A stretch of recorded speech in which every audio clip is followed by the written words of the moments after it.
in the FA Cup semi-final. Looks glorious too, doesn't it, that pitch?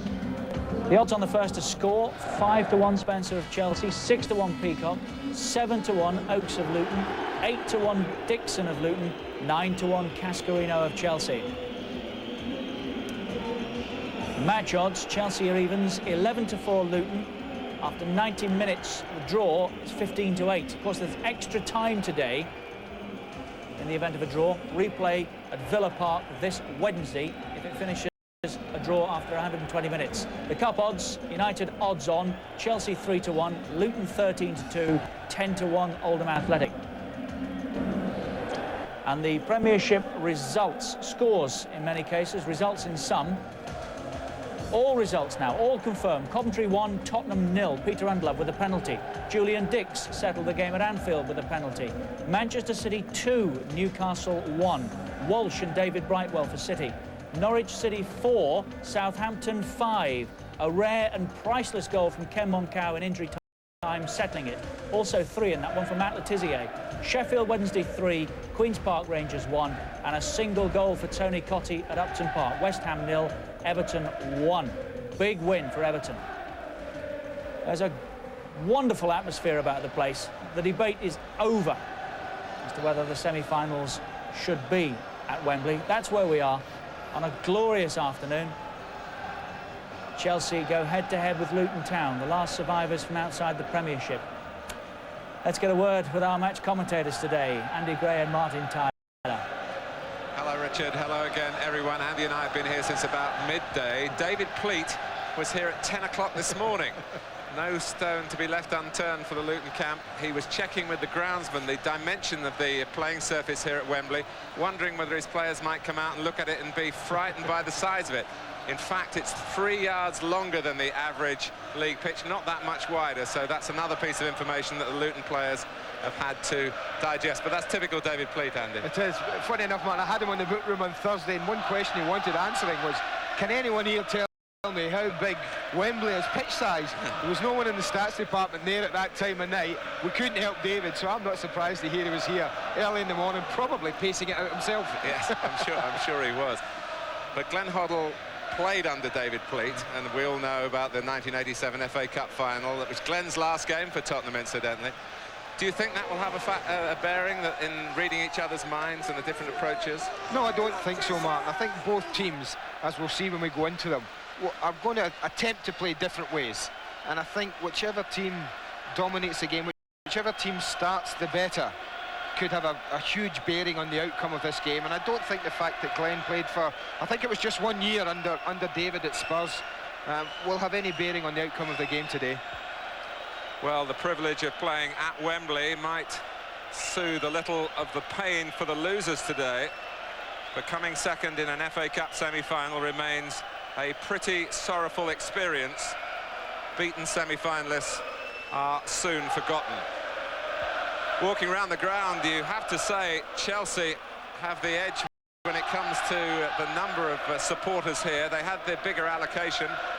32,000 tickets went to Stamford Bridge, 25,000 to Kenilworth Road. But the word out on the streets is that a good number of frustrated Chelsea fans, having found the doors locked and the tickets all sold down in southwest London, made their way up the M1 and found some still available.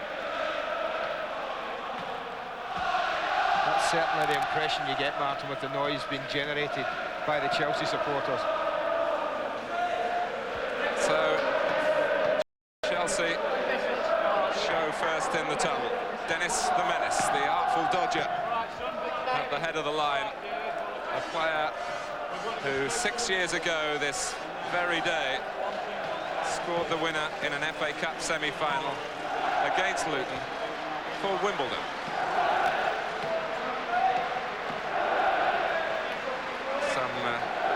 Fitness scares about Wise and his illness earlier this week, but he did train yesterday. Chelsea worked out in secret at Stamford Bridge and then went away to what they regard as their lucky hotel in Beaconsfield.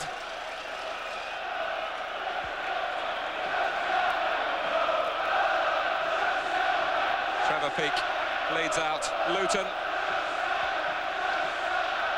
No great formalities here to make sure that there are some trappings left for the big day in May. Will it be Chelsea coming back here next month, or will it be Luton Town from the Ensley Insurance League Division 1?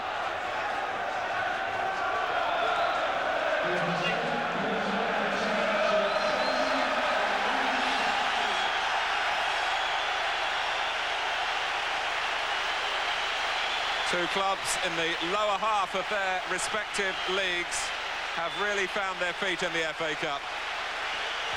This, the semi-final with the southern slant to it. Two teams who've shown a swagger in their success so far in this competition. And a cerebral contest between the two managers. Both real footballing philosophers.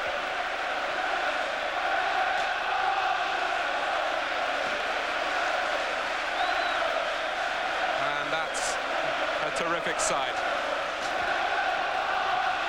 But as you can see, Glenn is wearing a tracksuit, but he's not involved today on the playing side.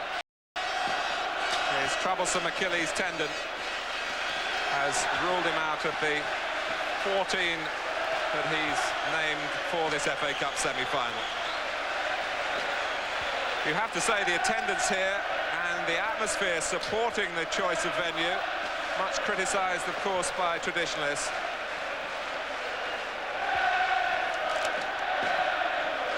Well, Chelsea have had the majority of the pre-semi-final casualties. Mark Steen was never going to make it, and as I say, reluctantly, Glenn Hoddle has had to manage without himself. But Craig Burley has been given the thumbs up after hamstring problems, and Dennis Wise is in much better health. He's had a chest infection. In Steen's absence, the vacant striker's berth passes to Tony Cascarino.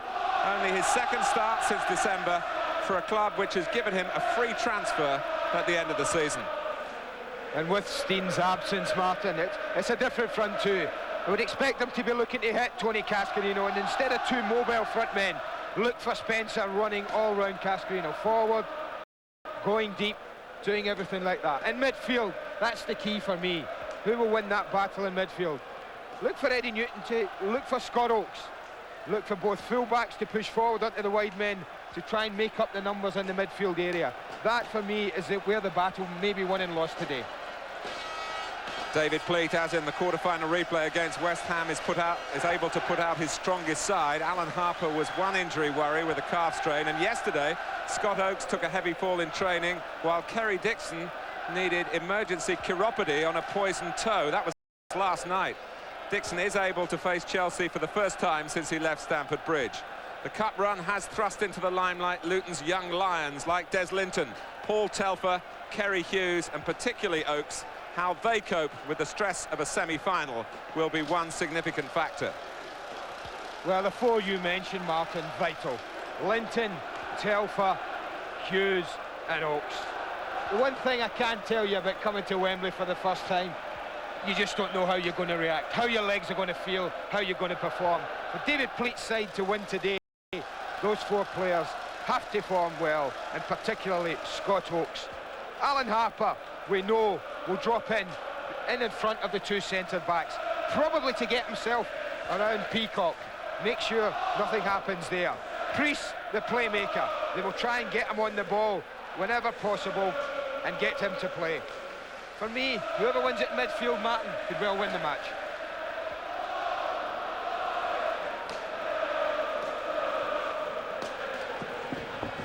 Kerry Dixon plays for the club and the manager that rejected him as a teenager against the club where he made such a considerable name. And Tony Cascarino was actually bought by Chelsea to replace Dixon at Stamford Bridge, but now he's playing for a future, presumably elsewhere. It is a cosmopolitan occasion for goalkeepers. The Russian Dmitry Karin for Chelsea. The American Jurgen Sommer is Luton Town's goalkeeper. The referee is Roger Dilks from the Greater Manchester area. First down the M6, with plenty coming behind him for tomorrow's semi-final here.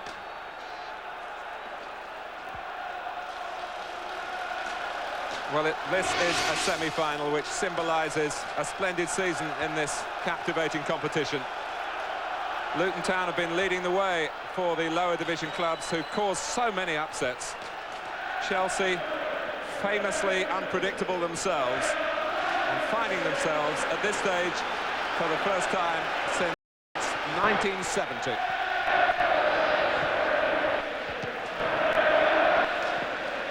Sinclair lining up as we expected at left-back. There's been talk, and indeed David Peat, I think, himself suspected that Sinclair might be given a marking job on the dangerous Scott Oakes.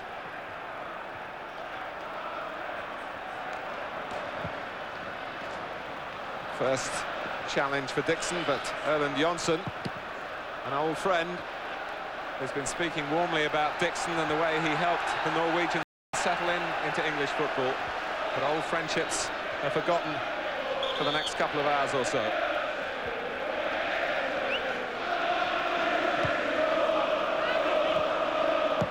Telfer, Jonsson on the stretch. That's an amazing area, Martin. The two centre-backs and goalkeeper. We're talking football about communication being important. They've got a Dane, a Norwegian and a Russian in three very important areas. But 6 clean sheets in the last 8 games show that whatever they're doing, the communication's good. Well, both the Scandinavians speak very good English. You can't say the same yet about Dmitry Karin. But he's no stranger to big matches, the Russian goalkeeper. He's won an Olympic gold medal, for example. That was in Seoul.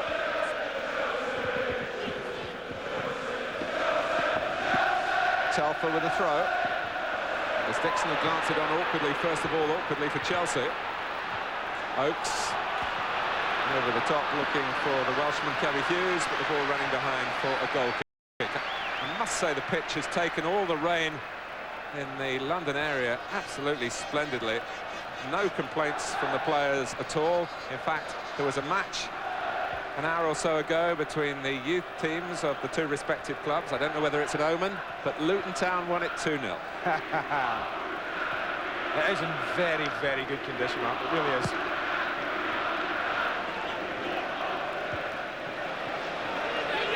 Priest. He's played it straight to another of the several small players on the pitch, Dennis Wise. On the gallop from left-back is Sinclair. Chelsea have indeed won 7 of their last 10 games. And really, as Kyrie makes a mistake here, not in keeping with their recent good form. Eddie Newton, who's a very responsible player in front of the back four, the holding midfield man, tidying up. Well, he has to be. I mean, Karin's, he's looking around, see what was wrong with that pass. He struck it beautifully across the surface. And he did, with a little bit too much pace on it. Far more of the Chelsea players have Wembley experience, not always in senior games. Peacock was a schoolboy international for England, played here. Craig Burley represented Scotland on this very pitch at under 15 level.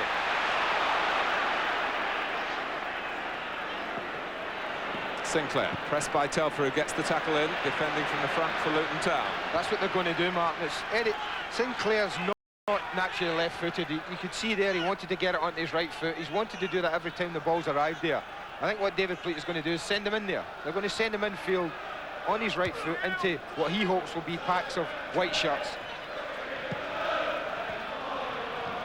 Nicely down off the chest of Peacock.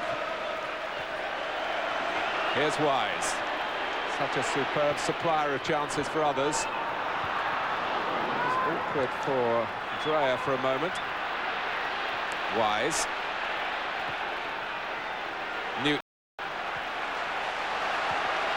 Sinclair. That's typical Alan Harper covering. anticipating the direction of the pass. Sorry, That's Andy. it, Martin. But he's been told that Alan Harper that they've worked on this in training, Luton. I talked to David Pleat on Thursday, and I was saying, are you going to send him down on his weak left side? And he said, no, we're going to turn them infield around about the halfway line or just in our own half, and hopefully get Harper along in the line of the pass. Well, it's interesting philosophy, because Chelsea, with this diamond formation, not too much natural width, might just like to be forced infield. Which was my argument with him on Thursday. We shall see. That's what I mean. I think that's what's fascinating today about the midfield battles. Both get in with different formations. That's forward by Harper. Dixon! Karin had to be quick. There were others for Chelsea not quite so alert there, and they should be. They know about Dixon. Karin is hurt. This is just fed into an area, Martin, and it's such a difficult area to defend. If you're alive as a striker, which Kerry Dixon undoubtedly was there, then that ball is a real dangerous one. Just as well for Chelsea that the goalkeeper was alive to the situation. And a smack in the face for his pains. Bob Ward wants a goalkeeper himself, checking out the damage. Luton waiting for the corner. Scott Oakes has the ball. The FA Cup run has really elevated him to star status. He's scored 5 goals in the competition.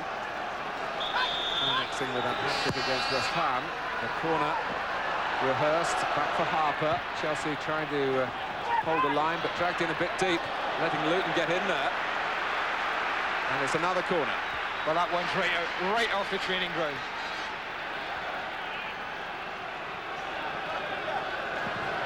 He'll have a lot of work to do, Scott Oakes, today if they get a few corners from either side. Of course, Luton lost the goal in the quarter-final replay from one of their corners. West Ham swept upfield to score. Oakes puts that one straight at the goalkeeper. Well, it won't go on there much longer if that's the quality he delivers.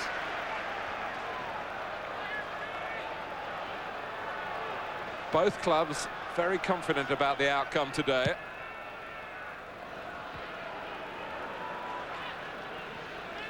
Cascarino's header, the referee getting in the way from Chelsea's point of view. Cascarino working back. Newton forward from Burley. Cleared quickly by Summer.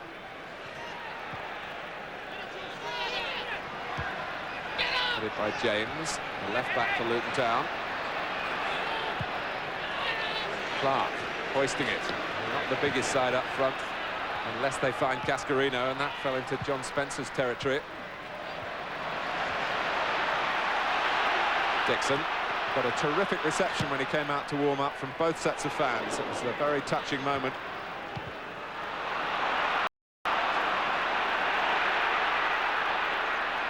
Hughes pressing Johnson, the ball staying in play. And Luton winners on all counts there. The ball and then the free kick. He'll be a handful, Kerry Hughes, for Steve Clarke if they get him the ball.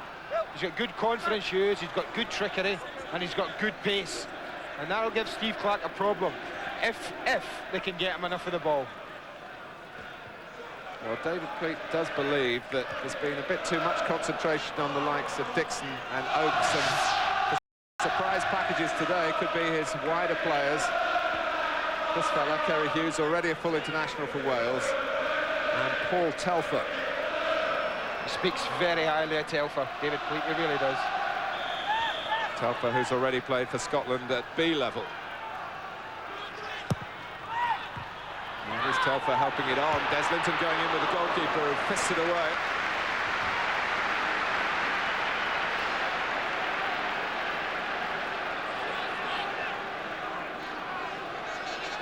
And leaving it for Telfer's long throw.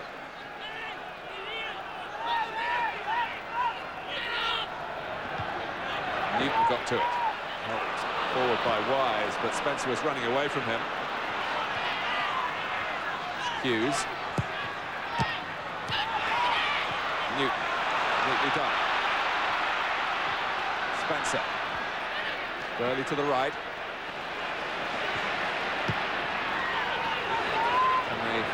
Cascarino's header here. Peacock takes it on. And Tony Cascarino is offside. That was a great example for me anyway, where lack of width on this left side just might be their downfall at times. They had acres to play with outside of Gavin Peacock there, but no one naturally was willing to go wide of him.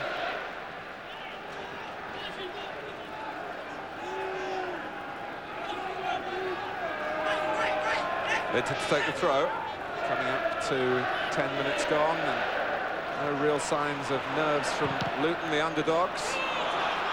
They press on again with Telfer. Oakes goes outside him. Telfer gets the cross in. Back comes Cascarino, and that's a Luton throw. They've had the better start, Luton Town.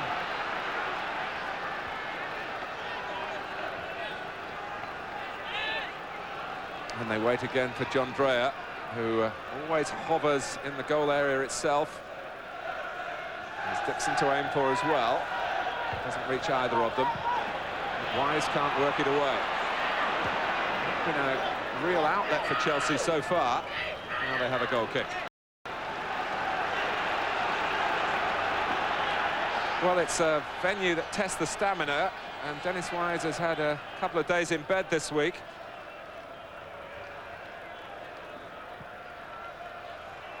Glenn Hoddle able to name his captain from the start, but the player manager is not able to participate.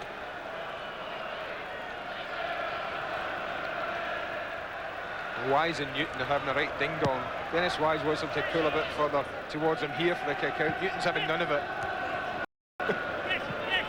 Sinclair. I was talking to Eddie Newton in the week, and he would like to play as a more box-to-box midfield player, but the system demands a bit of sacrifice for personal glory in that respect. And he's not got too far forward at all. He's picked off one or two dangerous areas in front of the back line for Chelsea. But Luton really have settled quickly, and most of the activity has been in the Chelsea half so far.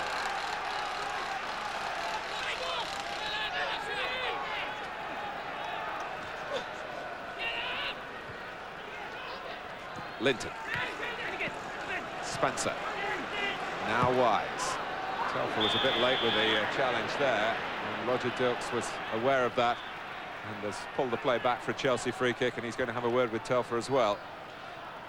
Was late, Martin, but even with this pass, Dennis Wise was looking to spread the play, and he's spreading into an area where there is absolutely no chance of a blue jersey being in.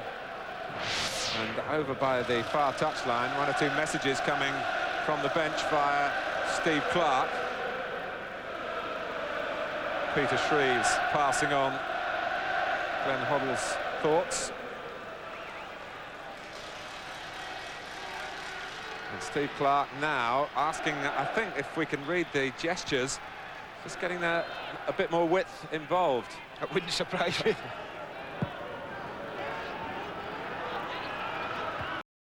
Cascarino. Oh, it comes for Peacock. Chelsea are in front. Their first real attack. A goal after 13 minutes. Well, it is the first attack. The long free kick and the threat of Cascarino. He wins the header. There's a little touch on there, and who do you expect to be in there? Gavin Peacock. This is his trademark, running from deep, getting himself in the box. It's a great flick on from Cascarino. Spencer gets the second touch, and when you're looking for a midfield runner to get in there, Gavin Peacock's that man, right against the run of play. Well, Peacock has picked the big occasion for his goals this season a number of times. Just ask Manchester United about that. Twice he scored goals to beat them. Is it going to be a Peacock goal here to set up a third meeting, possibly?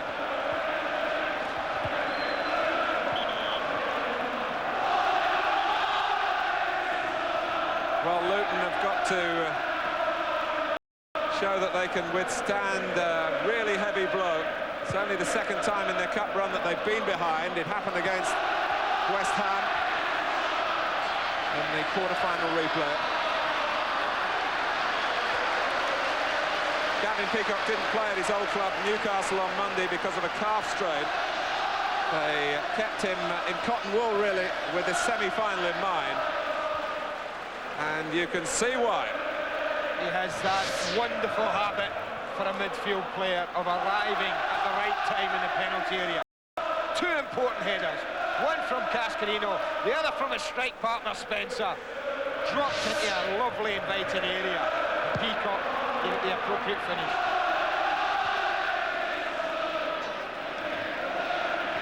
Wise, it's a bit square, and Telfer got to it, but no harm done for Chelsea. Peacock. Wise. Telfer comes back. Peacock trying to give Wise an angle down the touchline. Little bit of interplay with Sinclair. Over Cascarino. Burley. Spencer goes down. But Tony Cascarino giving Chelsea this aerial option, and at the moment, although Luton haven't seen it coming very often in the opening 15 minutes, when the ball has been in the air around the Luton penalty area, Cascarino is certainly playing to his strengths. Well, that cross, all that Cascarino did was made himself a threat, and Dreyer was all over the place, watching the man instead of the ball, and he completely missed it.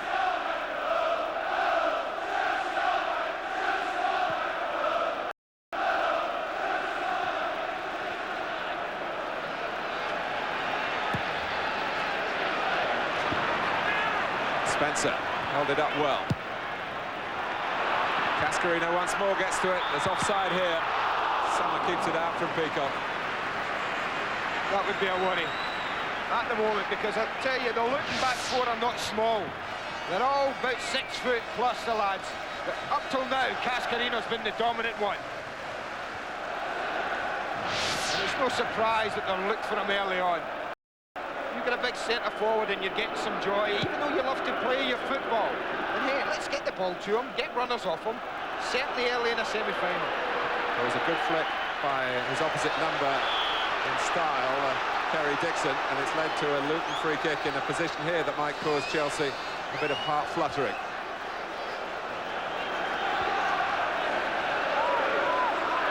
David Priest. Mini is his nickname. He's a horse racing man, but he didn't back Mini Homer for the national, and he's kicking himself before the game. He watched the race in the referee's room, wondering whether it might not be his day. But he's got a chance here as he plays the ball deep, looking for Julian James round the back. Well, James was free. Again, I think they've worked this. They've sucked most of the Chelsea players in, and James, you see him peeling round the back. I think it's Craig Burley, no, it's Gilbert who goes to sleep, actually. And he's fortunate. It was just about a yard too much pace in that ball. David Priest, who came here with Luton in the League Cup. There was a spell just over a year when Luton came here on 4 separate occasions in various competitions. So their supporters, no strangers to this famous setting, but at the moment it's the Chelsea fans in great voice and great heart. Blue so far is the colour. Chelsea lead 1-0.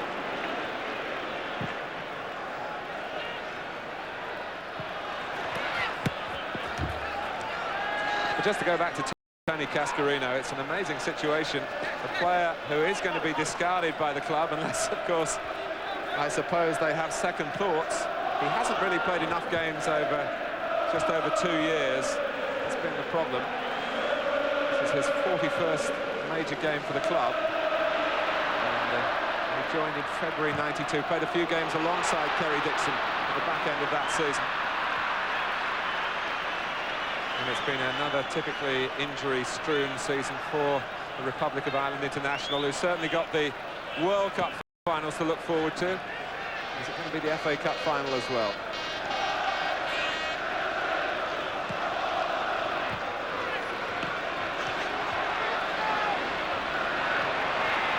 It's all a bit tight for Chelsea on the edge of their own penalty area. Linton. Harper. Telfer.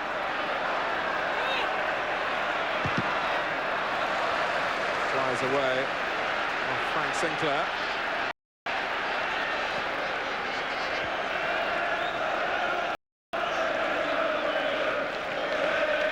Well, Scott Oakes has lost the corner-taking job early in the piece to David Priest. Well, he's a goal threat. What's he doing taking corners in the first place? He can score you goals. Trying to flick it on was Telfer. Back to Priest again. Deeper this time. James. Terry Hughes on the turn. Deflected behind the Luton corner on the left this time. Good header at one end from Tony Cascarino, and a very important block here from the centre forward. Showing here that if you're back defending, you've got to act like a defender. And that's a really good block from Cascarino.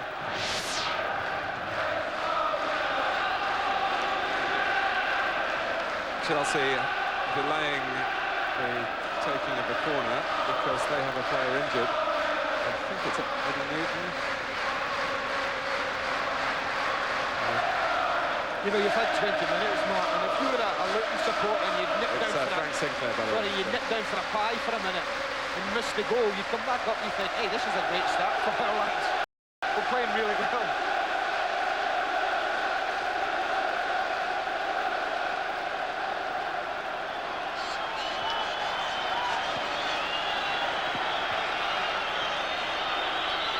So a corner. Just over 20 minutes gone. Fjellberg amongst the crop of defenders by the near post.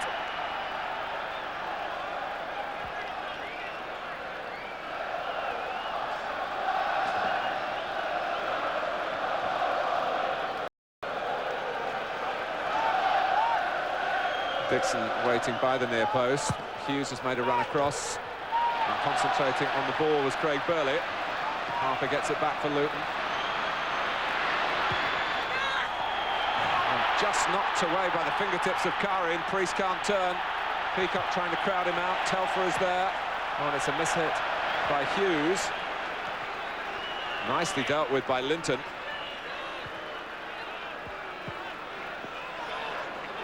Well, this is James, the left back. Right-footed though he is, he couldn't get the ball back across the face of the goal.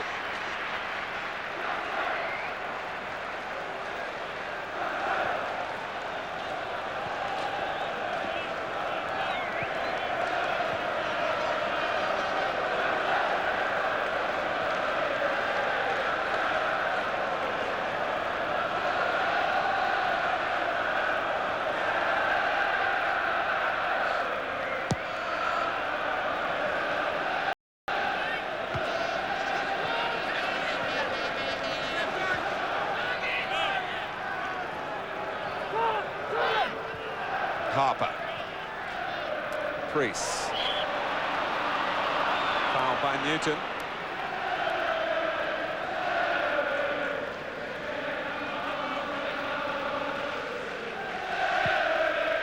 Well, Dreyer loves to drive balls like that from left to right towards Telfer, and so far so good for Luton.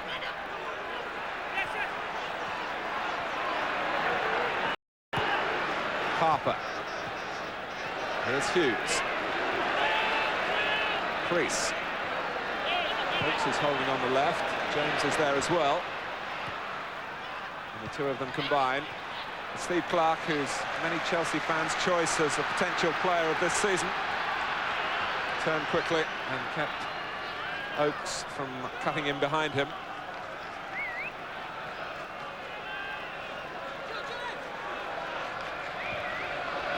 Hughes.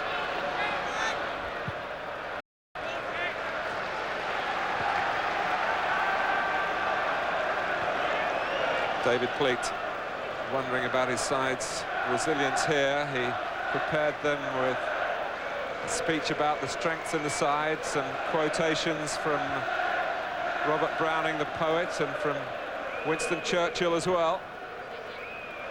And he wants a more elevated view of the shape of the game. Territorially, Luton have served him well so far, but they've conceded the opening goal at the first of the 1994 FA Cup semi-finals.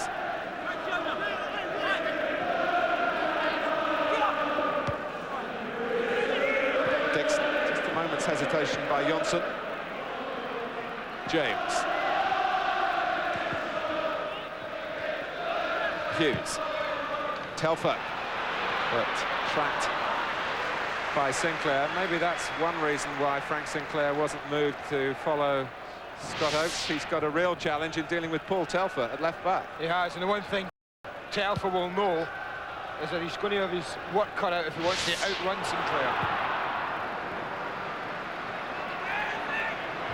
Kjellberg, the Dane, who played here against England last month. Clark's only Wembley appearance was 20 minutes for a Football League representative 11 against the rest of the world, and Diego Maradona back in 1987, part of the league's centenary celebrations.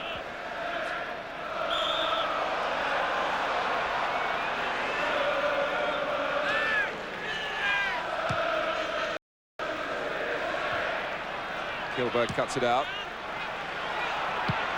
Burley, Cascarino, Spencer's offside. Luton had stepped up. It's not really explosive pace up front for Chelsea, for Peake and Dreyer to be concerned about. But when the ball's been crossed from wide positions, Tony Cascarino has already made his mark. A very important header, supported by another flick from Spencer, setting the way for Peacock to open the scoring here.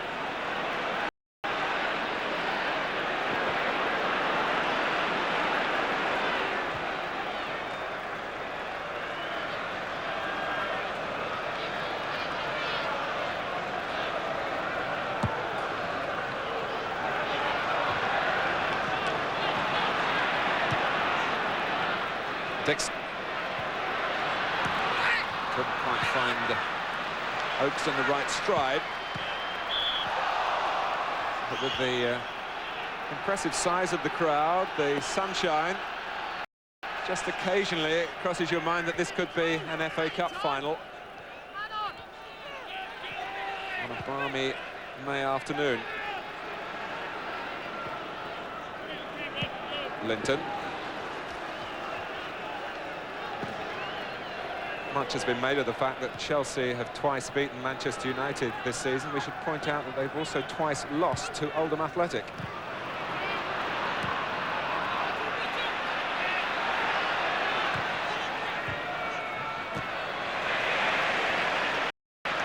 Peake going in, the old campaigner from Coventry, 37 years old now. Chelsea's throw. You can't see, though, Mark, how they've made life difficult for teams to break them down in recent weeks. They do defend with a lot of men behind the ball as soon as they lose it, and make it difficult, certainly down the centre of the field, for any team to make any headway against them. You're talking about Chelsea? Yes, I am. Yeah.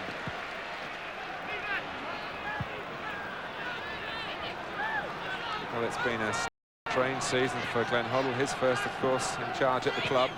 A reasonable start, some big wins against Manchester United and Liverpool early on, then a really terrible run that had them tumbling down the table. Rock bottom, really, just after Christmas at Southampton, and they were beaten there. But really, their response has been absolutely terrific. Only away from relegation danger, and moving onwards and upwards in the FA Cup. Johnson. Peake, now Wise, famously a winner here with Wimbledon, of course, in '88, in the final.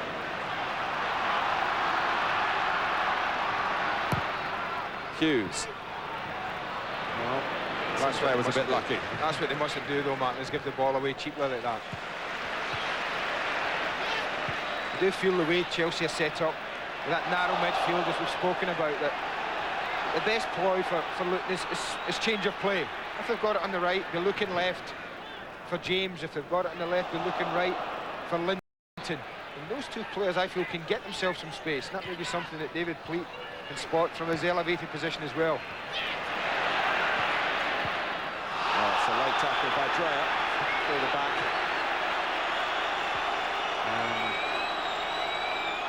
And Roger Dilks, I think, is going to produce a yellow card. John Spencer was clipped from behind.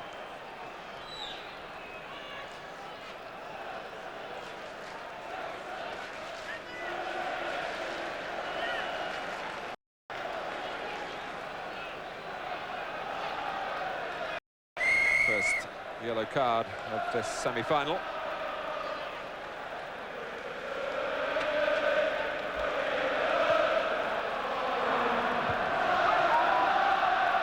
Sinclair.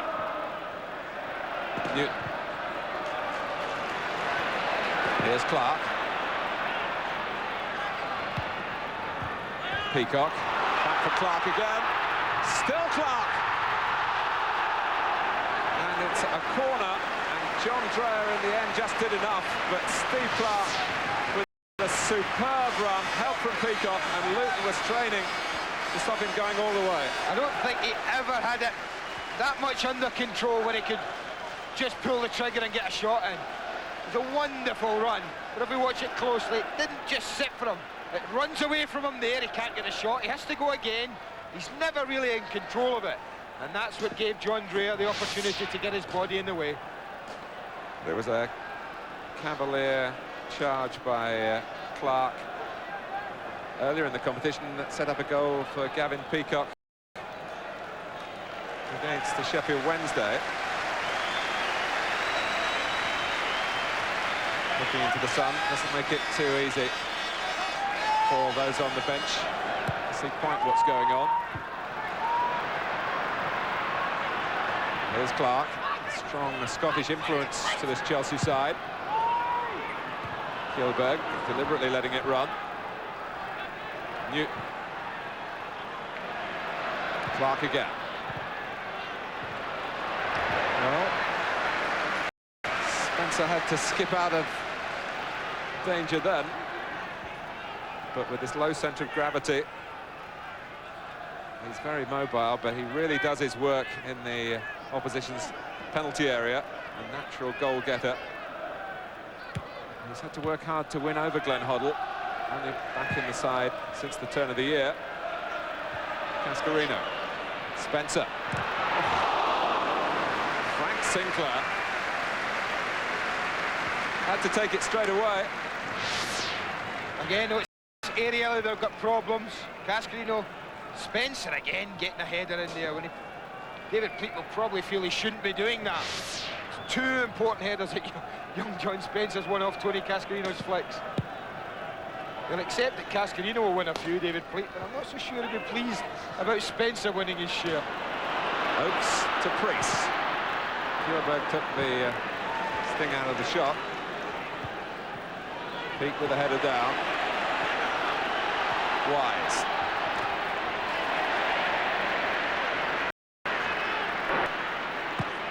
Luton, having won it so well, took too long in deciding what to do with the ball. The flag goes up against John Spencer.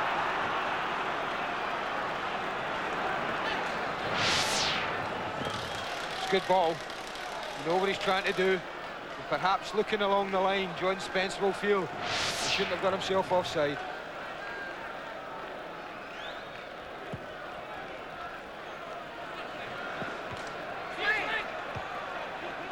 Sinclair's header, and Peacock. Also Spencer. Linton. Dixon making up the ground on Erling Johnson, who didn't want to take any risks with the goalkeeper at that particular angle. Luton have a throw. And Telfer trying to get full purchase here. Who'll play the percentages once more. Dreyer comes for a short one and then trying to steer it back to Telfer to cross. Under-hit his pass. Well, he's not really got a long throw, Telfer, has he? Doesn't get it quite as far as they want. Dixon going for it and missing. It's a strange one from Wise.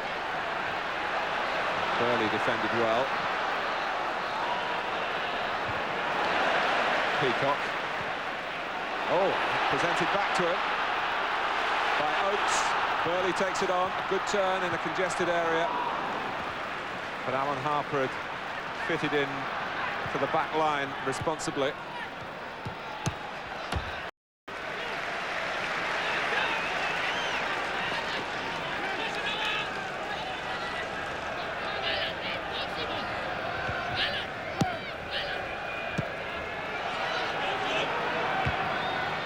Dreyer. Now wide. Spencer setting off. Waiting for some support. Gets it infield from Peacock. Wise joining Cascarino in the centre. Cascarino is there again. It's such a profitable route for Chelsea. They can't stop the crosses, Luton, and they can't win the headers. Well, you've got to do one or the other. If you can't stop Cascarino, then the supply is the next thing you aim for. And they're a bit unlucky that didn't drop the other side of Dennis Wise. They've done that better, even though they haven't. They've been second as a territorially. They've had players who have caught the game up better from midfield, Chelsea. Wise looking to the right-hand side where Peacock had taken up a position but had been spotted by Hughes. Well, Dennis Wise and Tony Cascarino are great pals off the pitch. It's something of a love-hate relationship. They're always trying to get one up on each other.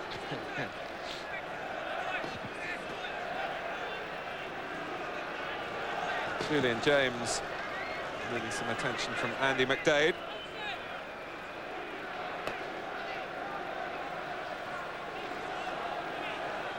Mitchell Thomas wondering whether he might be required on his return to Luton. Our Monday night football, let me remind you, comes from Ewood Park, back in the FA Carling Premiership, and a very big night for Blackburn.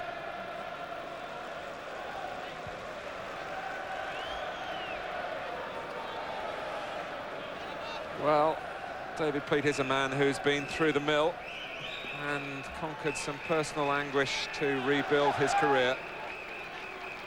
Never lost the respect of those within football.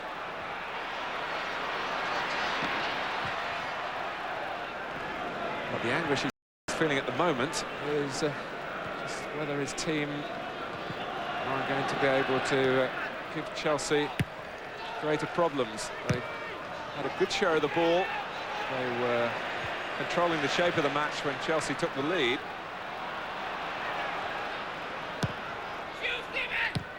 But apart from that, Kerry Dixon, half chance mark, haven't really created anything, and I feel that has been a major difference. But here's Oakes setting off. Characteristic style. Telford's gone into his space, really. And didn't give him an option for a pass. I'm not sure that Oakes, the way he plays, would have passed the ball in any case. I don't think the thought entered Scott Oakes' mind here. Pass was the last thing. He was looking for a shot on target, and you can see there his eyes never off the ball. He'd made his mind up he was going to do that. But that's what he hasn't done enough for me. He hasn't got up in contact with Kerry Dixon enough. And neither have Telfer and Kerry Hughes for me. The three of the players you mentioned who are making their Wembley baptism today. And I think all three of those have to play better.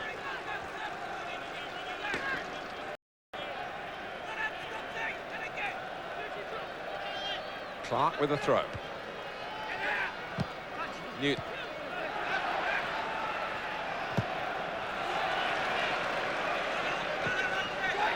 Swept forward by Dreyer. Erland Johnson playing Dixon onside.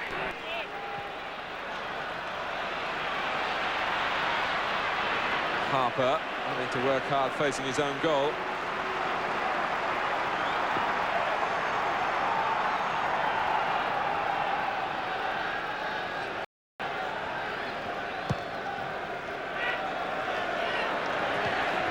Flicked on by Telfer. Dixon. Well, Oakes and Hughes were making their way into the penalty area, but not with any great conviction. Now, Craig Burley, is that the injury that he's been battling all week? It looks as though the muscle has gone. And he had to put the brakes on.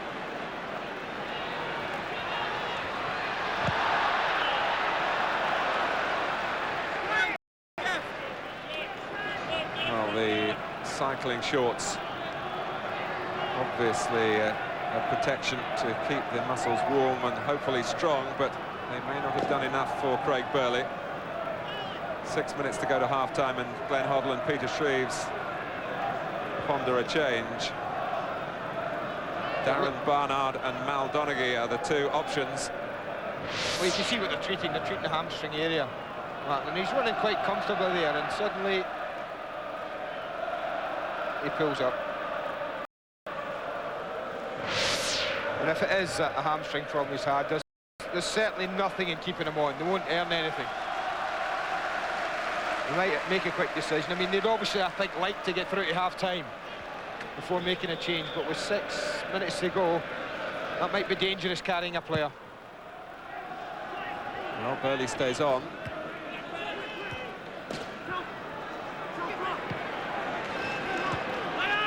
Peacock able to win it back for Luton. Gilberg rather wrestling Oakes. That's got to be a free kick against the Dane.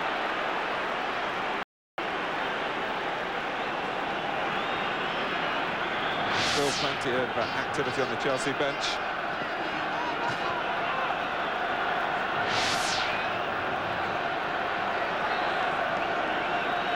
Free kick to Luton.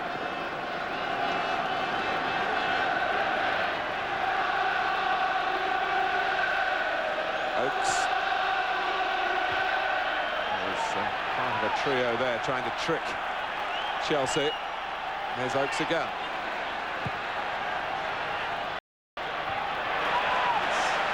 A good jump by Kilberg against Dixon. Clark. James with another chance. Kilberg. Throw for Luton. Plenty of pressure again, Mark, without any real penetration. And I think that's been the story of the half so far.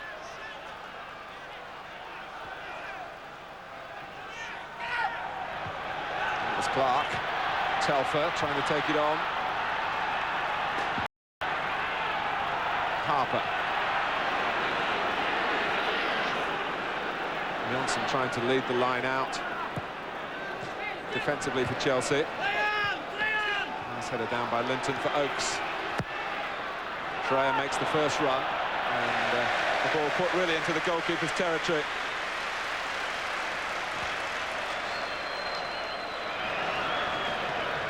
So Darren Barnard is called on for Craig Burley, the nephew of George Burley, who played for Ipswich here and won an FA Cup winners' medal back in 1978. Barnard is a left-sided player. It looks like they'll switch Dennis Wise, Martin. Dennis has gone over to the right side, and that's pretty straightforward. Shouldn't upset them at all. One thing Glenn Hoddle has discovered, it's not always been an advantage, but perhaps it is at the moment, that he's inherited a big squad, numerically that is.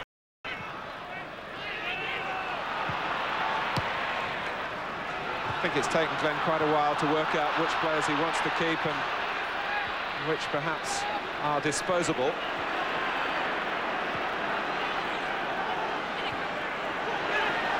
Linton, change over with Telfer.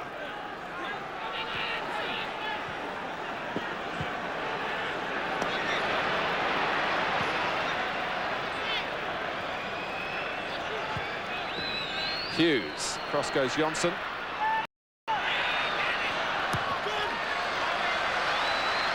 Luton have a throw. They're pretty quick, Chelsea at the back. And so far, Luton, for all their possession, are finding it very hard to work a real opening. Newton is a very cool character. And what about that for a pass to pick out Spencer, who's buying Chelsea a bit of time here. Players breaking right and left of him. He picks out Barnard. Sinclair says, put me through here. But Summers quickly off his line. Well, I wonder if Barnard had been on the field a little bit longer. He would have picked up that great run from Newton. Took both both players out to play. If you watch it again, there it goes. Now watch both Luton players go with him. I just wonder if Barnard just dummied and gone inside himself. Could he have gone on?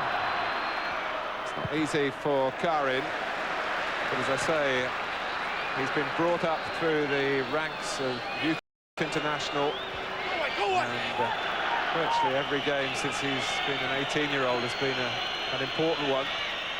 Chelsea have found an excellent foreign acquisition in their current goalkeeper. Harper. Off the back of Newton's head. Kielberg, the sort of clearance that's appropriate with the countdown to half-time. He gets a more controlled header to Peacock. Sinclair. Barnard.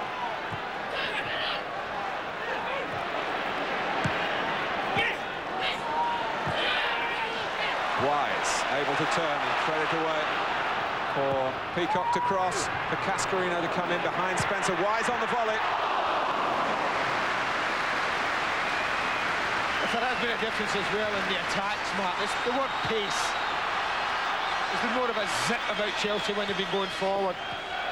I think Luton have been a bit, well, one-paced when they've been going forward. Haven't been able to change the pace of their attack very often. And whereas Chelsea have defended from deep, sorry Martin, and then when they've gone forward, they've put a bit of pace into their play. Into their passing as well, they've used the ball quickly. Luton a little laborious in the comparison. Linton. Telfer. Now Dixon. Priest. 5 players forward for Luton here. Telfer with a chance for the cross. It's easily cut out by Jonsson. Telfer tries again. Trying to battle past Sinclair. Peak was great work by Spencer, who saw what was happening and held Luton up for a moment. James. Chelsea fans want the half-time whistle.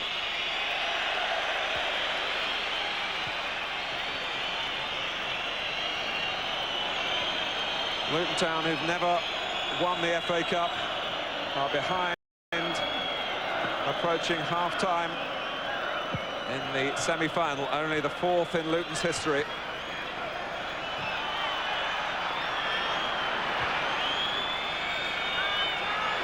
Chelsea haven't been consistent in this competition down the years. What competition have they been consistent in?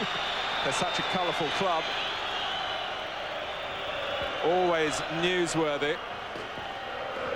And there's a man who epitomises it, really, the chairman, who's done a marvellous job in securing the future of the club financially. So wanting to keep them at their Stamford Bridge base and a cup run and all the wealth that goes with it, vital for the coffers. And then the 3rd minute of time added on by Roger Dilks at the end of the first half.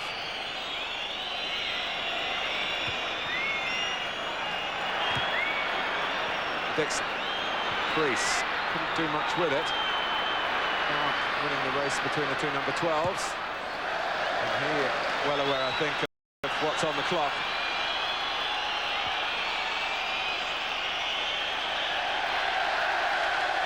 It's half-time at Wembley. 1 goal that came after 13 minutes from Gavin Peacock, after headers from Tony Cascarino and from little John Spencer as well. And Peacock, who's so good at coming onto the ball, took the chance splendidly. Luton have had plenty of possession. Luton Town declined the offer from David Pleat to come and have a look around Wembley yesterday. They preferred to stay at the team hotel and rest. Well, they've learnt plenty about it in the first half here. It's a big pitch to cover. You've got to be precise. The crossing certainly hasn't been that.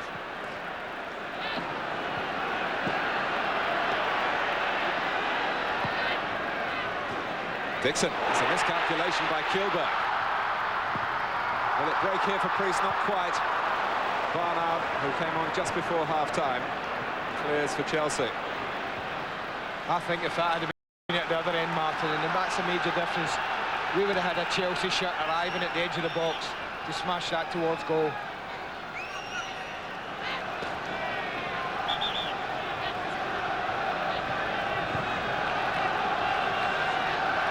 Linton with the throw. Peak. Now Dreyer. Chelsea, for the most part, composed and comfortable in their defending in the first half. Priest trying from long range. He missed both Luton semi-finals in the 80s. In 85, when they lost to Everton, Priest was already cup-tied that season with his previous club, Walsall. In 88, when Wimbledon knocked them out, he was injured.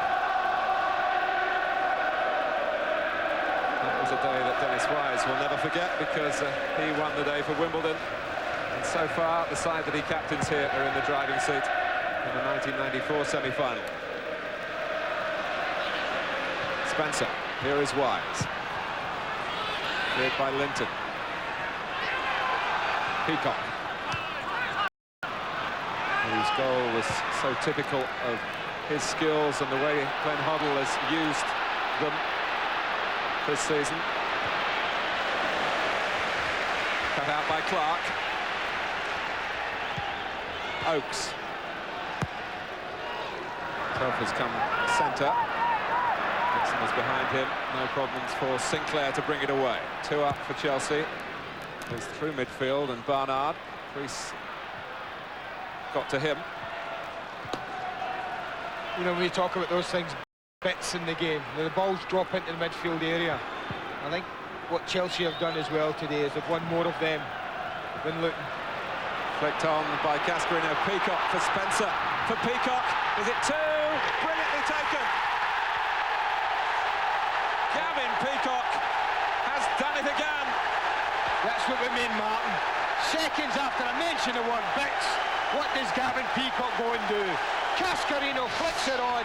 This is what you have to battle for. This is the bits. That's what I'm talking about. It's Peacock that made it his. Great awareness from Spencer. Great composure from Peacock when it mattered. And Chelsea are well on the way to a return trip to the Twin Towers. A great time for Chelsea to score. Luton still digesting David Pleat's half-time team talk, and now they're 2 adrift. Peacock bursting with pride, as he was quite entitled to feel then with his 2nd goal of the semi-final. But Tony Cascarino, who's been involved in both of them, just loped back to the halfway line. The player who's been told that he's not wanted by Chelsea next season, and yet he's been involved in both goals here. Linton.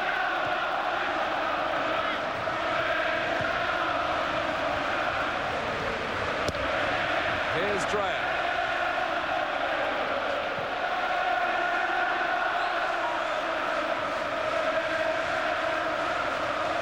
One person who won't be happy, I think, with the 2 goals will be an old teammate of mine, Alan Harper. His job would have been to look after Peacock, was unable to do so. But look at this. This is a tense situation. He knows he can put this game beyond Luton. He knows he needs composure. And I tell you what, that's a wonderful finish from Gavin Peacock. Winning that could have got his head kicked off. But he knew there was a big prize and a big reward at the end of it.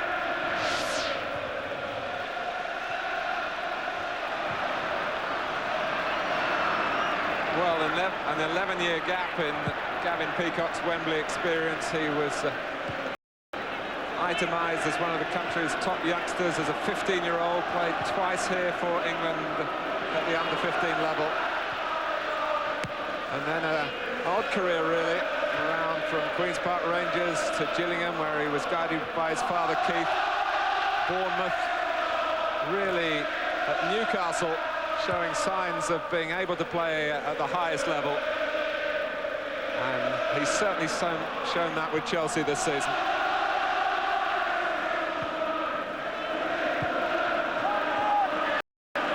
Let's get a word from Nick Collins. Nick. Thanks, Martin. Had a quick word with Glenn Hoddle as he came up the tunnel at half-time. He said obviously he was very happy with the way things went, but he did say that he thought Chelsea looked dangerous every time they attacked, so prophetic words from the Chelsea manager.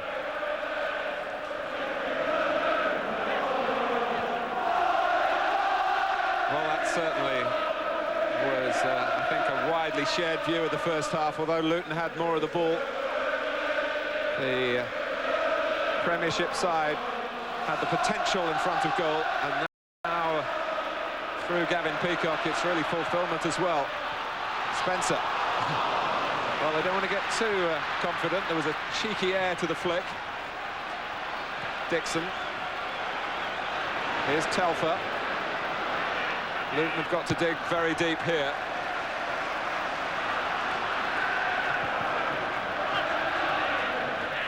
Linton. Priest. James first to this. But it never looked like reaching Hughes the pass. Harper's got to come across. A real charge forward, typical Steve Clarke stuff this. But not so with the cross. That's unlucky, isn't it? You make a 60, 70-yard run, you relieve the pressure on your defenders. And just when you need a little bit of composure, whether it's sat up for Steve Clarke, I'm not sure. I know someone who's got food for thought, that must be the Luton manager. How long does it go now, Martin, before he must be thinking of introducing John Hartson into the proceedings? You can see there he wants them up. The hardest job in the world now. Hardest job in the world. He's helpless. Well, he's got another forward on the bench in young John Hartson, the teenager.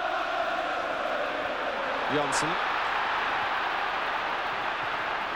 Smuggled away by Wise. Peak. Harper. Dixon.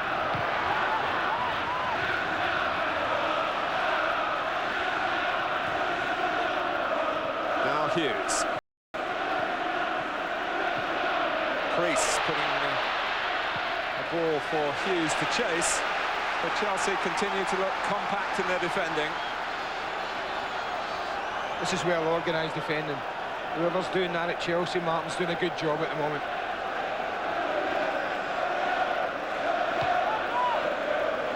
The Scandinavian centre to the defences looks strong. Hughes now going on to win the corner.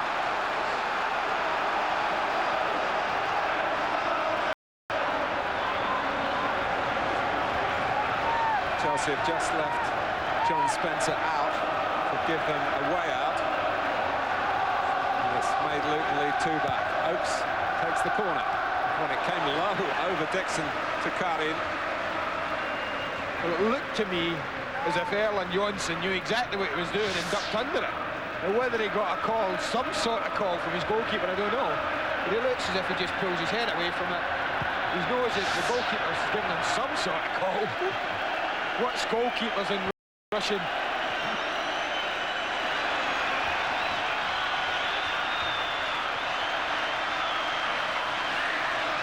Sinclair. Here's Peacock again, popping up where he'll hurt. Luton perhaps, back for Barnard. And there are more than the 22 players on the pitch at the moment. That's changed happily, and the game goes on uninterrupted. Oakes. Well, Telfer was just wrong-footed by the pass. He gets his cross in. Priest challenging for it, not perhaps the right man in that area for Luton. Peacock knew exactly what he wanted to do, pick out Spencer. Chelsea on the move again. Plenty of space for Wise.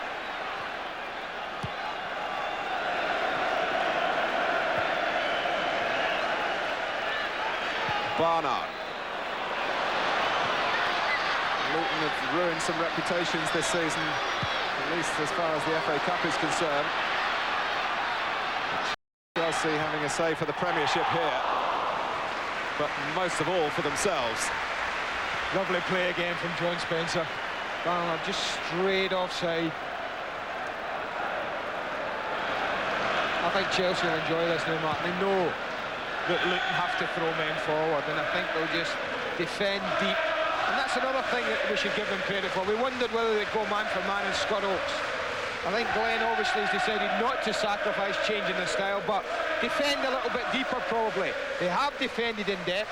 They haven't given Scott Oakes the areas he would like to run into.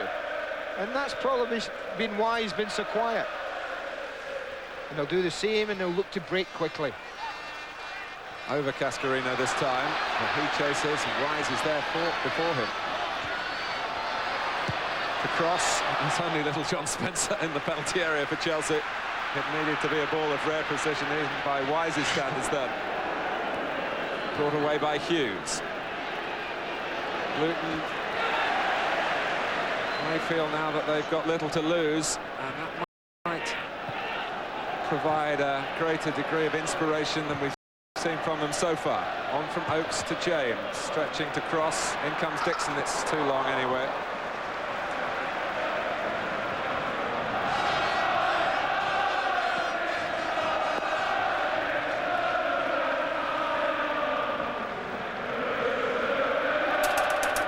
Well, the FA only put out on allocation around 60,000 tickets, so they've all gone. And they will argue against the traditionalists that there isn't a stadium anywhere else appropriate that could take such a number.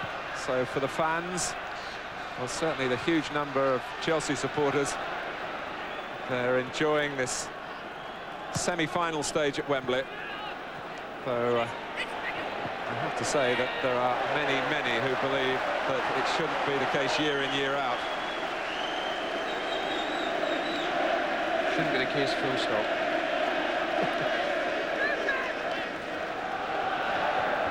Cascarino with another little nudge on the ball that inconveniences Luton. Wise, Cascarino slipped, but he stayed onside. Wise had to hold the ball up, worried about Peacock's positioning in the centre. And then it's a free kick to Luton.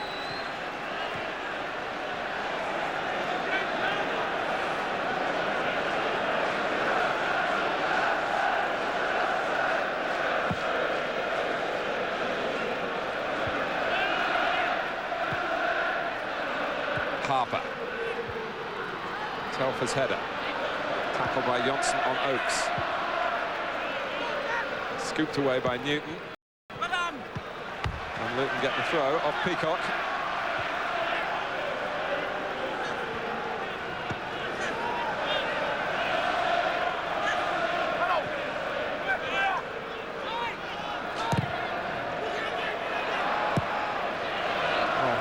Prominent Gavin Peacock has been throughout this cup run with his goal getting, and he's moving on through the middle again as the ball goes right to Wise.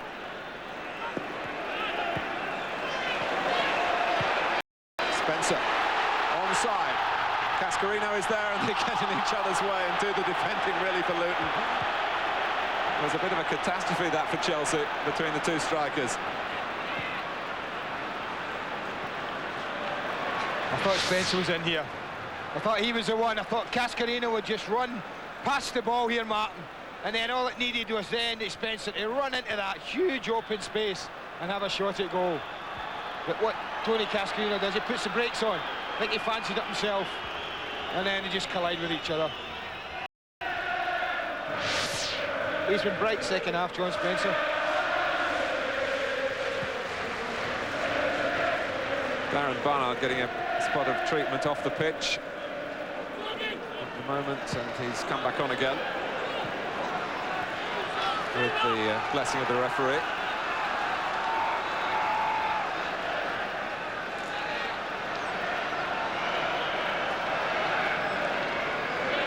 Luton's task now, if they can, to get 2 goals in half an hour. Would have extra time, of course, if that happened. Oakes, cross goes Kielberg. That's a deep defending again. Kielberg gave himself plenty of space. Crossed by Telfer. Should be Karins. It is Karins. Right from the moment when he saved early on from Kerry Dixon, he has set a confident mood in Chelsea's goal. You would expect the goalkeeper to come for these, wouldn't you? And he takes it very protected very well by Johnson. Newton. Well, Glenn Hoddle's had some great times on this ground. Of course, he was here with Swindon in the playoffs at the end of last season.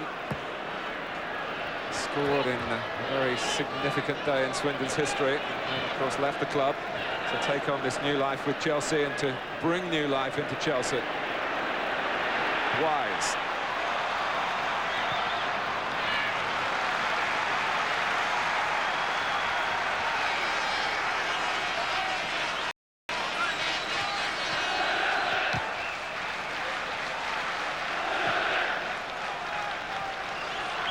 Chelsea have some prominent supporters, of course. Oh, just masked there is Sebastian Coe. In the centre of your picture.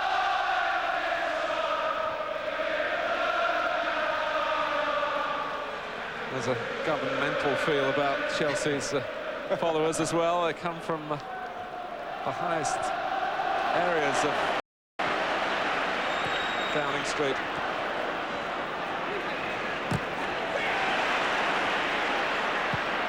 Wise. Dreyer. Telfer. Dixon's gone to the right. Pass gives him a chance to keep the ball in play, which he's just done. Linton. Oakes and Priest in the middle. Dixon's got there now himself. Harper waiting on the edge of the area. Telfer jinking and trying to find a position for the cross. Barnard stops him. Linton. And finally, Sinclair did well, and Newton spreads the play. Spencer working the full width of the pitch to make an angle to be available.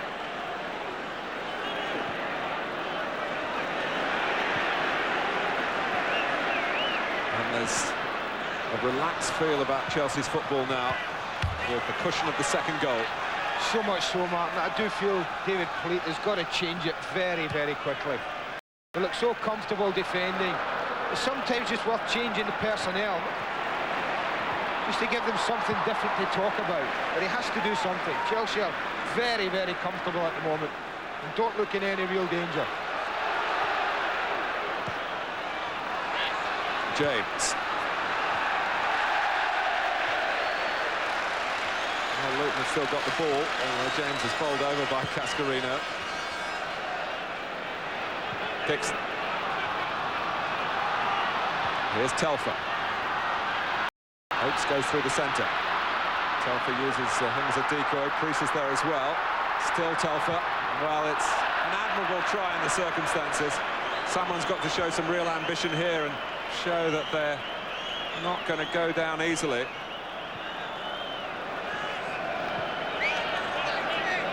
Push right in, I think he's saying. Whether he's saying that to Des Linton, I feel sure it must be the fullbacks he's saying to push right in. Linton, we've seen in previous FA Cup ties, Martin, has shown great stamina to go forward. We haven't seen that this afternoon. Whether the occasion's been too big for him, we'll never know. Here he is. Read well by Erland Johnsen, who is also one of a good number of Chelsea players who've been in and out of the side down the years. That's partially, of course, been because of a lack of general success. But they are a club that builds up the hopes of their supporters and then regularly dashes them. Surely they're not going to lose the initiative here in this semi-final when they played so well. But Luton really have got to have a go now.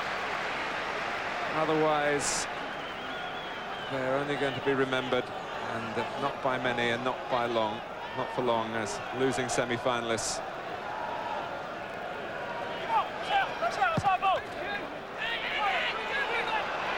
Hughes. Cascarino. Peak decided he couldn't go for that. It's brought down well by Peacock initially. Telfer came back, and although there were cries for handball, it wasn't given.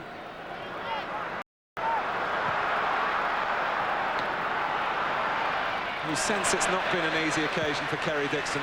So much talk around him in the build-up.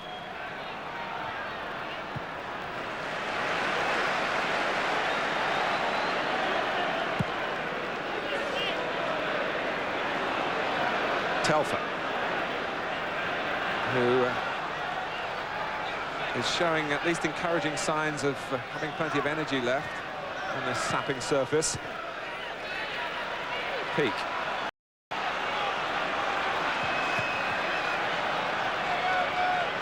John Hartson is getting ready to come on.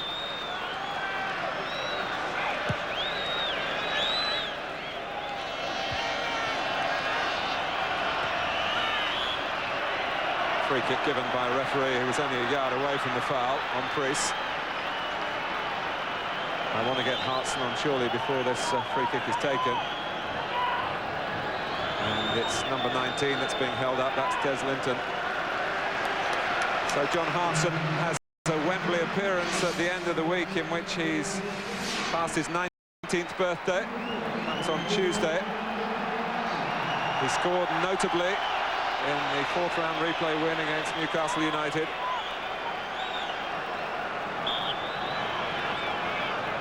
Threes.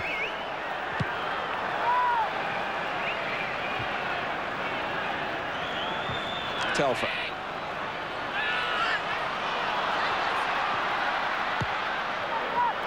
It's over Dixon, stretching to clear.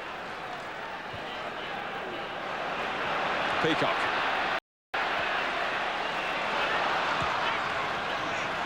That makes sense, Mark, the substitution. It now gives Kenny Dixon a genuine aerial partner, if you like, with Chelsea defending deep. Then he needs someone up there to help him. And it might just create a bit of space for Scott Oakes. Sinclair, slipping Telfer.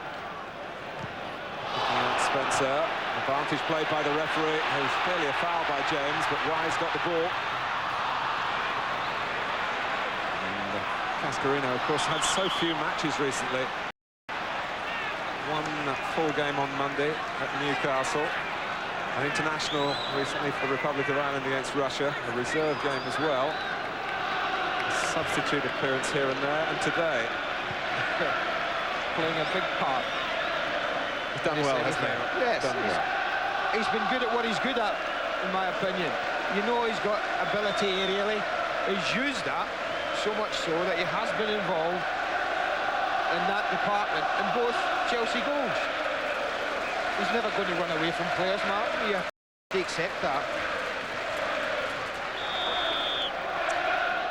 Monday Night Football is on Sky Sports, and it's Blackburn Rovers looking for points to challenge Manchester United.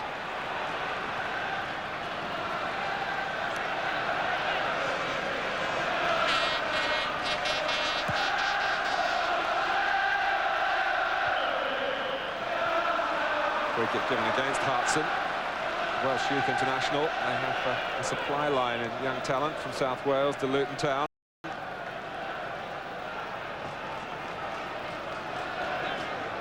But no supply line to scoring here against Chelsea. Carrying with a clean sheet. Gavin Peacock, who's done so much damage in this cup run, to Barnet, to Sheffield Wednesday. Missed out on the goals against Oxford when, of course, he gave away that penalty that didn't cost Chelsea too dear in the closing stages of that fifth-round win at the Manor Ground. And then, of course, he cropped up with a winning goal in the quarter-final, 2 here in the semi-final.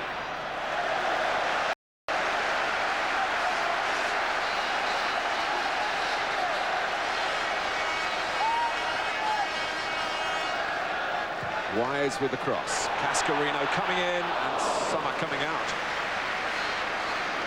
Throw got through the legs of Newton, but it was Johnson who helped Chelsea there. Peacock. Spencer, you do feel that Chelsea might not be finished yet. Oh, well, Spencer was, in any case, offside. Flashed it. I'm sure he was looking for goal, and it nearly connected with Cascarino. Lovely play. He gets a great call from Wise. Is he offside? I tell you, I'm not so sure. The flag goes up. It's not a good decision at all. But he didn't look for Cascarino, I'm sure of that. He was looking for the shot. And I think all he had to do was just roll it across the edge of the 6-yard box. Well, you've played with John Spencer in your time at Rangers. You would be well placed to know that he certainly has an eye for goal when he's that close himself. He was shooting.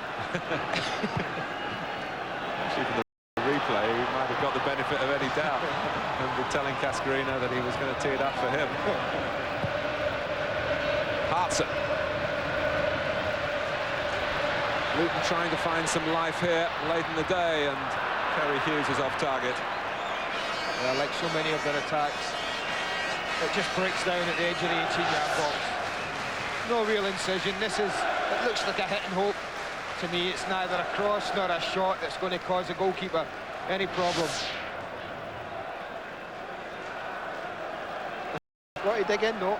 Stranger things have happened in FA Cup ties. And to be 2-0 down with 20 minutes to go and get back in it. Sinclair epitomising the confidence there that Chelsea have, and the class as well. Wise. Peacock able to find space again. Spencer goes towards the near post, and it was just nudged away from him.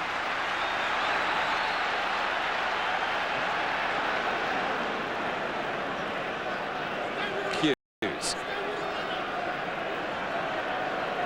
Telfer pulling to the right. Hughes gets help from James, but he's given it straight to Steve Clark. And again, Gavin Peacock able to have a look round to see what he can do with the ball. Not closed down at all. Spencer. Wants another tribute to the drainage here. Had so much rain in the week that you would have expected an overhit pass like that to hold up on a lush surface. Priest can't pick out Dixon. Newton, but Dixon anticipated that well. Got a testimonial to come, he hopes, at the end of the season involving Chelsea. In a way, it could suit him if Chelsea win the FA Cup, but not at this particular moment in time. Well, if Luton are not going to win it, then certainly that's what Kerry Dixon will be hoping for.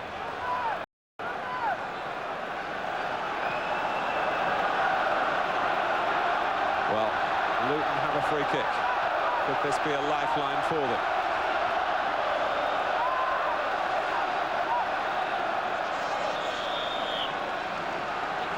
Oakes and Priest over the ball. Going all but Spencer back for Chelsea. Oakes going for goal. Was blocked by Peacock. The ricochet ran all the way to Spencer. And he's looking to run perhaps all the way through himself against Harper. Corner. Experience against youth there. And Harper won out in the end. Very positive run. Glenn Hoddle will be delighted with that. Under pressure at the other end.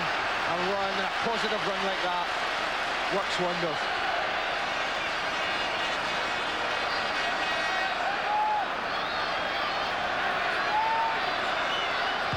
Spencer still with the energy to go for the short corner.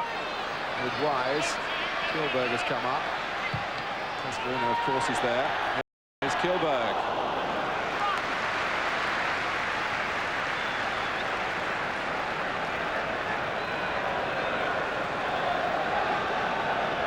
Andy, I pointed out at the start, not always in major matches, but Chelsea man for man with much more Wembley experience. Do you think that's been a factor the way it's shaped up? They've certainly been the more confident side, and the four Luton players you mentioned in the build-up, Martin, certainly haven't produced performances we know they can.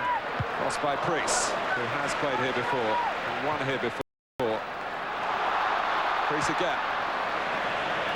Small man with a big heart. And it's a brave approach that Luton need now. Those in the centre turn away as the attempted cross by Hughes goes harmlessly behind.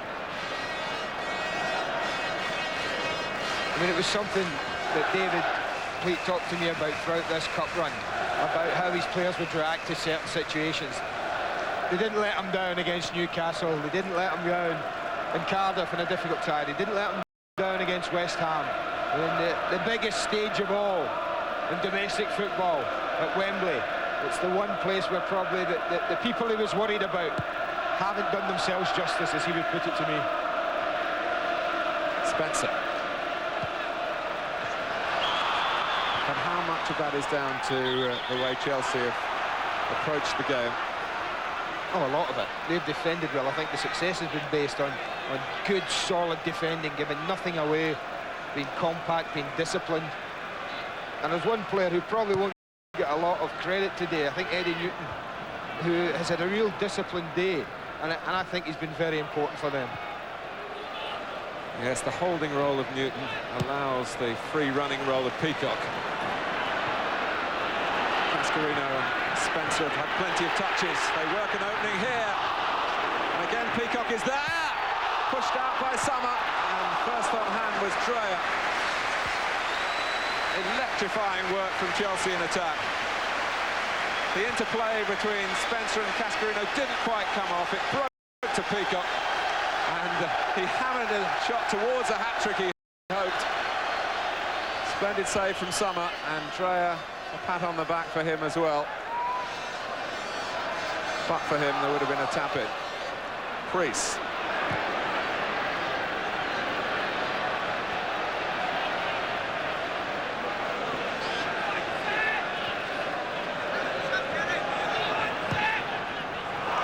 It's Harper's ball.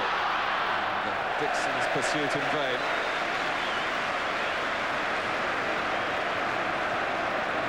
Andy, I know you certainly do not approve about Wembley semi-finals, but one advantage is so often we've seen in semi-finals down the years in games that you've played in, dusty, dry pitches around the league grounds, surfaces that have been worn out, not perhaps the best for footballing occasions. There's been nothing wrong with playing conditions here for a football match. That's true, but we pride ourselves in this country of coping with any condition, Martin. And the pitches nowadays are much, much better than they were even 4 or 5 years ago at club level. And certainly you look at Old Trafford and Highbury and Hillsborough and places like that, they're all in quite good nick, even at this time of year.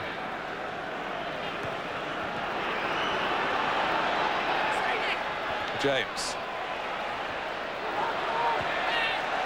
It's still not really happening for Luton Town. Clark. Peacock. Newton again. He'll play it to a forward and then just hold his own position, although he hasn't actually played it to Peacock. Had too long that time. Man who keeps it normally so simple and so unselfish. That was one of them, thanks, pal. Chase that, Gavin, there's work to be done. He was so close to a Wembley hat-trick, wasn't he? Hartson.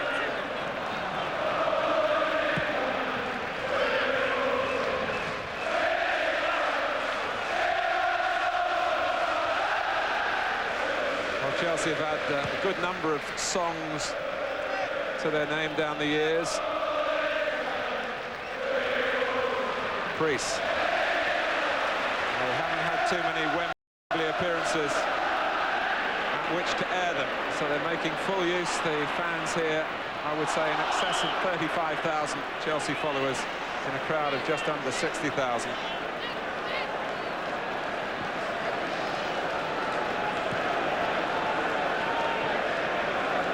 They've had a great day out. As long as there's no alarms in the last 11 minutes or so.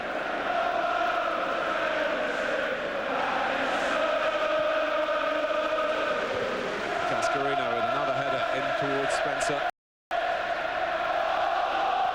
Wise. Peacock.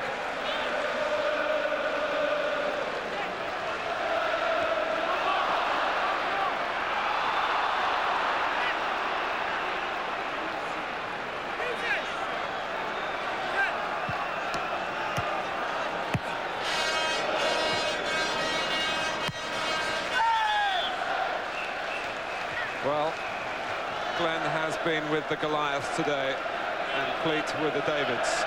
The Goliaths carrying the heavy armoury and rewriting the fable.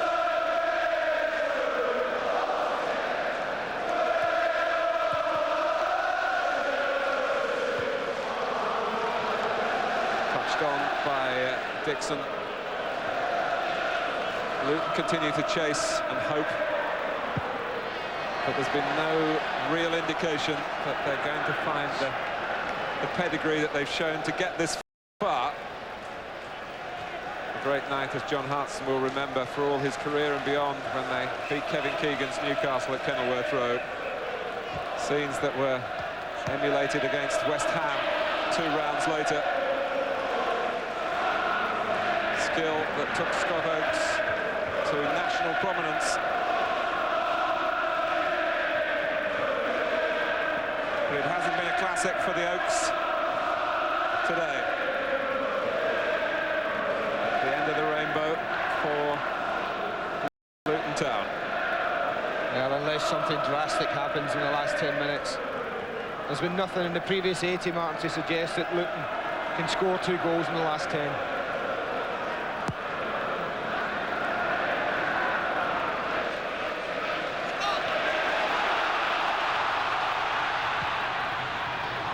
Dreyer, after the break from Barnard.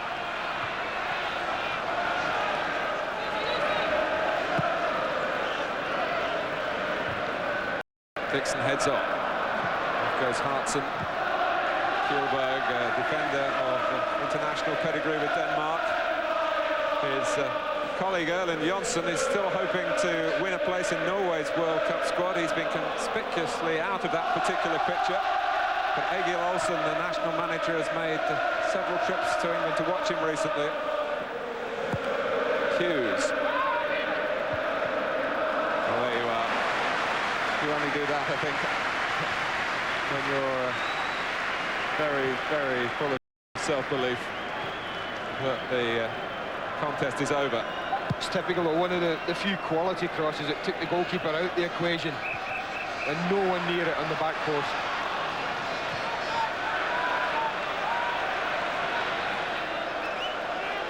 Well, we wondered whether Chelsea would pay Luton the compliment of adjusting their battle plan to try and take out some of the strengths of players like Scott Oakes, but Ben Hoddle, with a good run behind him recently for Chelsea, had the confidence to say, we know what we do well, let's go out and do it here at Wembley. I think that's a philosophy I'd be right behind, Martin.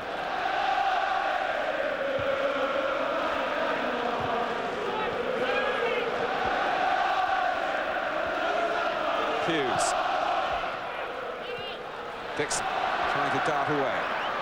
Stolen a yard on Jonsson. It's a good cross, but not enough for attacking for Luton Town. Hartson was nearer the penalty spot. Telfer was coming in from the right-hand side.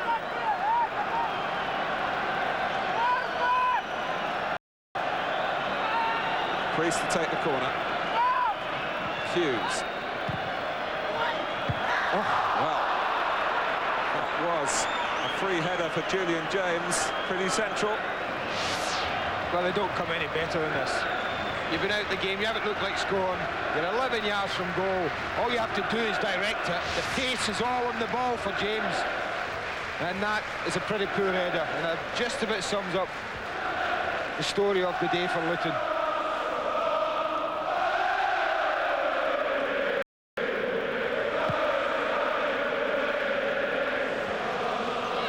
Well, the bigger club has had the bigger clout on this Saturday evening semi-final.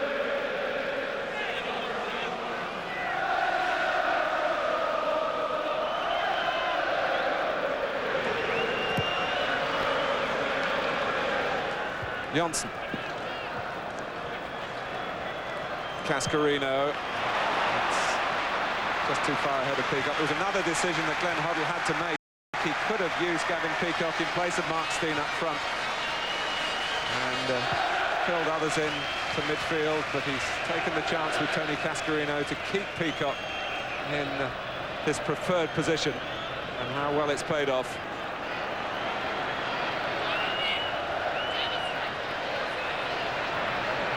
Hughes. Still Hughes. All the way from left to right.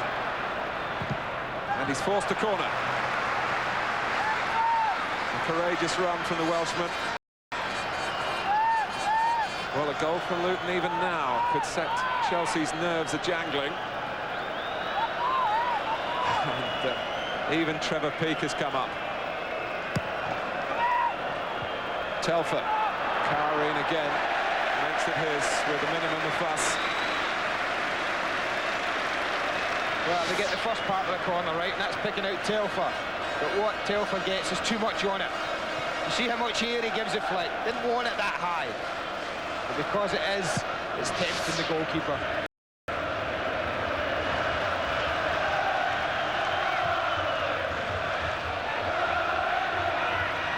Karine and Johnson getting in the tangle. Dixon is there. And when Luton needed a bit of luck, it didn't quite materialise. There was certainly enough confusion to cause a post-mortem here between the Norwegian and the Russian. I don't know where the goalkeeper's going. I mean, Erland Johnson's in total control there. If he stays on the edge of his 6-yard box, his defender can roll it back to him, he can clear it at will. How often do we talk about when defenders and goalkeepers get too close, the problems it causes?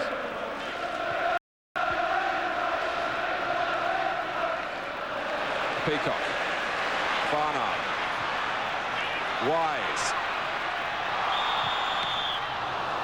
Well, the last FA Cup semi-final that Chelsea played in 24 years ago, in Peter Osgood's time, they won 5-1 against Watford, and there was a real golfing class on the day then at White Hart Lane. And all these years later, it's been quite a similar story, if not on the scoreline.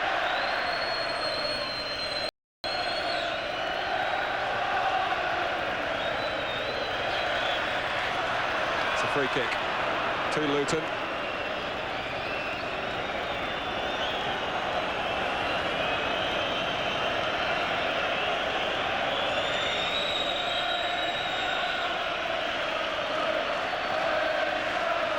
Newton.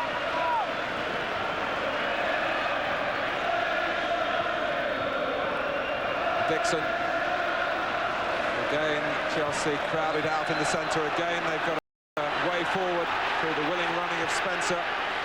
Support on the left from Barnard. Cascarino finding an extra yard through the middle. The ball doesn't come.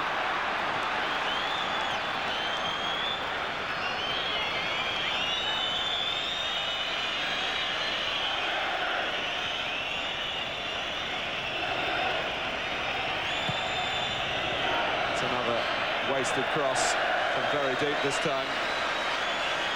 They've kept going, haven't they? They've kept pushing forward, they've kept trying to play, Martin, but it's just been all a little bit too much for them, I think, today. I thought Chelsea would have to play very well to win if Luton played well.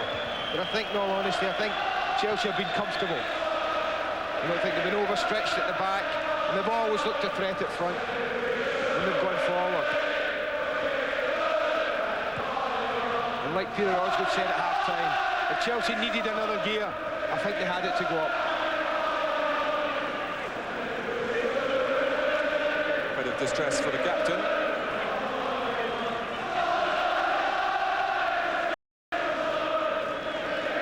Tennis-wise, not to impress with some attempt at physiotherapy from his teammates.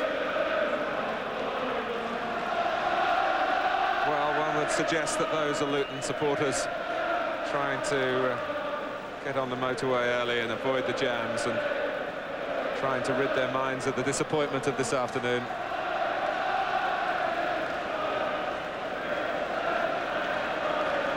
Well, no matter what you say about it, it's still a wonderful arena for football, isn't it? You see it from the air like that. Hoddle knows all about it. With Spurs, with Swindon, many times with England. Will he be fit for consideration as a player in the final? Most Chelsea fans think the cup is already theirs. There's a lot to do before that becomes reality, if it becomes reality. The name of their opponents might be decided tomorrow if Manchester United and Oldham manage a definite result here. When it comes to the name of the Southern semi-finalists, as it turned out to be this year, as Hughes threatens, it's going to be the name of Chelsea. 90 minutes almost up.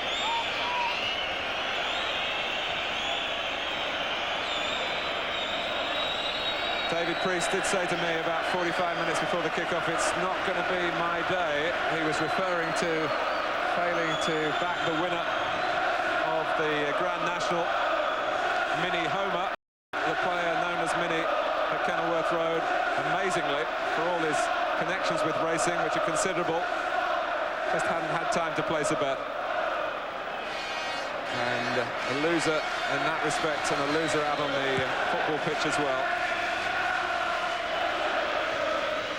All through Chelsea's cup run, there have been goals to admire from Gavin Peacock.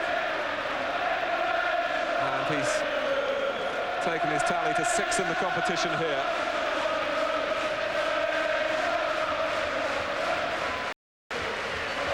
Vital goals, vital goals. You look through the competition, Martin. Happy's popped when they've really needed someone to produce a goal.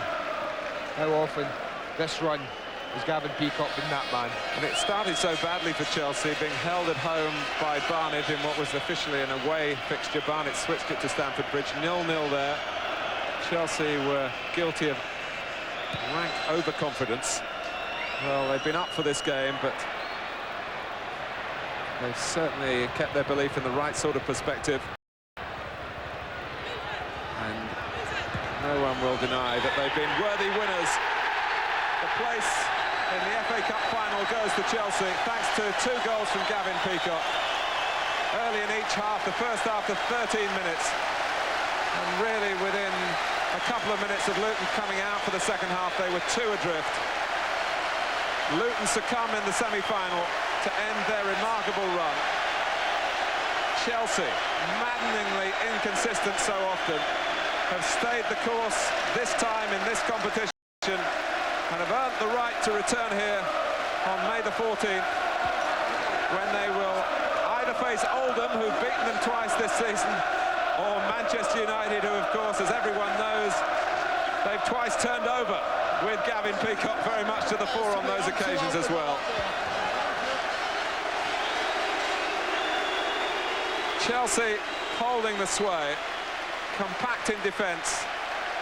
Ken Bates at the top of the club, at the top of the Wembley steps, will be delighted with their performance and delighted with his decision to bring this man into the club as manager last summer. Great moments, he's Martin, semi-final. It's a horrible, horrible place to be as a loser. I've sampled losing and winning, and I tell you, the Chelsea players have every right to be delighted. They have something so precious as a footballer to look forward to, an appearance in an FA Cup final. He's been there, he knows what it's like, but a lot of the players haven't sampled what it means to walk up that tunnel, not at a semi-final, but at an FA Cup final. They both know what it's like, and now an awful lot of the Chelsea players are going to sample that wonderful, unique feeling. Well, for David Pleat, for all his tactical perception, his players this time unable to reproduce their marvellous earlier results and earlier form. Glenn Hoddle again has the golden touch at a stadium he knows so well. Kerry Dixon, who will always have a part of his heart, I think, connected with Chelsea. There's no need for them to be down too much, Martin. This has probably been far and away beyond their wildest dreams when this cup run started, particularly when you feel they were drawn away at Newcastle, romping away with it. They haven't disappointed anybody. But I think that Gavin Peacock's downstairs with Nick Collins. Well, Gavin, many congratulations. The players seem very relaxed. Was that because of the early goal? I think so. I think it took us a good 10 or 15 minutes just to relax out here. It's been a long time since we've been here, so you know, there are a few nerves, but then once we got the goal, I think we settled down, and I thought we played some very good football in the second half especially. This is some celebration going on, isn't it? Oh, it's tremendous. You can just see what it means to these fans for us to be in the cup final, and now we've got to go all the way and win it. The crucial goal coming so soon after half-time, was that the killer blow for Luton, do you think? That's what we felt. We thought if we could get the second goal, that would be the killer goal. And as it happened, it worked out that way. When you're only 1 goal up, they've always got a chance. But all credit to them, they kept plugging away, and they asked a few questions of us. How fired up were the players? It means so much to the team. I mean, it's kept our season alive. It's the cup runs provided a real spur on for us in the league, and our league form's improved through our cup run, I think. Who would you like in the final? Well, it's got to be Man United, I think. Chelsea, Manchester United. Yeah, that would be great. Can you do it 3 times in one season? We feel very confident we can go all the way now. Listen, go and join the party. Gavin, well done. Thank you, Nick. So Chelsea are in the FA Cup final for the first time since 1970, 24 years ago. Many congratulations to them. Commiserations to Luton. Glenn Hoddle has steered his side to Wembley in his first season. One more game, isn't it? One more game? Against who?